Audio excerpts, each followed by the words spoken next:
ఇది ఎందుకు ప్రమోషన్ అనేది ఎందుకు ఇంత బలంగా నేను పట్టుకుని కూర్చున్నానంటే మనం ప్రజలకి మాట ఇచ్చాం.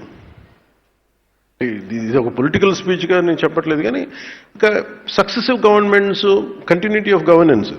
అలాగే ప్రీవియస్ గవర్నమెంట్లో రోడ్స్ కానీ ఇన్ఫ్రాస్ట్రక్చర్ కానీ డెవలప్ చేయలేదు. మేజర్గా నేను విన్నది ఏంటంటే ప్రతి పదవికి ట్రాన్స్ఫర్కి ఒక రేట్ కార్డు ఉందని నేను వినేవాళ్ళం. నాకు చాలా ఆశ్చర్యంగా ఉండేది. కష్టపడి చదువుకొని ఉద్యోగాలు వచ్చిన తర్వాత ఒక ఊరి నుంచి ఒక ఊరికి ట్రాన్స్ఫర్ అవ్వాలంటే రేట్ కార్డు ఉంటుంది. అంటే ఒక ఈ ప్రమోషన్ కావాలంటే ఒక రేట్ కార్డు ఉంటుంది. అసలు ఇది పోవాలని మనస్ఫూర్తి కోరుకున్నాను. సో నేను with the guidance of Shashibhushan sir, మా ఓఎస్డి వెంకటకృష్ణ గారితో, కృష్ణతేజ గారితో కూర్చొని నాకు ఎంత ట్రాన్స్పరెంట్గా మనం ఇవ్వగలం. ₹1 పంచాయతీ ఖర్చు పెడితే రోడ్లు పడాలి, రోడ్లు వేసిన కాంట్రాక్టర్లకి అంటే వెంటనే మీరు డబ్బులు ఇవ్వకపోయినా కనీసం వాళ్ళ సకాలంలో వాళ్ళ డబ్బులు వాళ్ళు కాంట్రాక్ట్ చేసిన పెట్టిన పెట్టుబడి డబ్బులు ఇచ్చేయాలి. అలాగే పిఆర్ ఉద్యోగులు కానీ రూరల్ వాటర్ సప్లై కావచ్చు, మన రోడ్లు వేసే శాఖ కావచ్చు, ఎవరికైనా సరే దాదాపు మన పిఆర్లో అవుట్సోర్సింగ్ దగ్గర నుంచి రెగ్యులర్ ఎంప్లాయీస్ అందరితో కలిపి దాదాపు 1,70,000 మంది దాదాపు అన్ని చూస్తే గ్రామీణాభివృద్ధి విభాగం ఇవి అన్ని లెక్కలు తీసుకుని దాదాపు 2 lakh ఎంప్లాయీస్ ఉంటారు మన దగ్గర అవుట్సోర్సింగ్తో కలుపుకొని.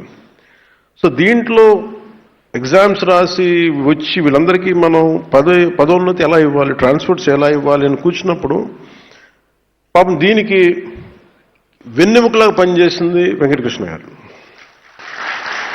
అంటే మన అదృష్టం ఇంకా ఈ భారతదేశం ఇంకా వ్యవస్థ అంటే మనకున్న ఈ పొలిటికల్ ఇన్వాల్వ్మెంట్కి వీటికి ఇంకా వ్యవస్థలు బలంగా ఉన్నాయంటే వెంకటకృష్ణ గారు లాంటి అధికారులు ఇంకా ఉండటం వల్ల వాళ్ళు ఏం కోరుకోరు. వాళ్ళు నేను పాపం ఆయన వచ్చినప్పటి నుంచి ఆయన తపన ఏంటంటే సార్ రిఫార్మ్స్ రావాలండి, ఏదైనా చేయాలి, మీ టైంలో రావాలి, ఇదే చెయ్యాలి, పాపం తెగబడేవాడు. సరే నేను రెగ్యులర్గా నేను రోడ్ల మీద తిరుగుతాను, జనంతో పిటిషన్స్ తీసుకుంటాను, అది అందరిని కలుస్తాను. కాబట్టి దీనికి మేమందరం కలిసి ఇది ఒక్కళ్ళు చేసింది కాదు, నేను అనుకుంటే సరిపోదు. నాలాగా చాలామంది గొప్ప ఆలోచనలు మంచి ఆలోచన ఉండొచ్చు, కానీ ఇంత సమర్థత కలిగి అంత ఇంటిగ్రిటీ ఉన్న ఒక అధికారుల సమూహం చాలా చాలా ఎసెన్షియల్.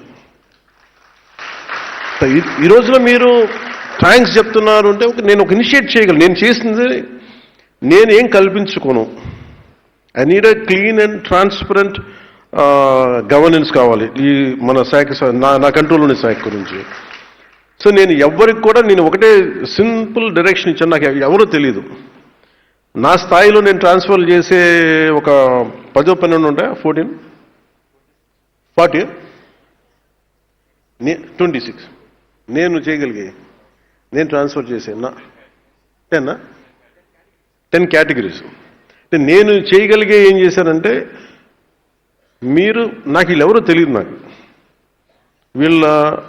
ఇక్కడ నా తండ్రి తాలూకు అనుభవం నాకు పనిచేసిన తండ్రి ఉద్యోగం తాలూకు అనుభవం అంటే సీనియారిటీ చూడండి, ఇంటిగ్రిటీ చూడండి, కేపబిలిటీ చూడండి.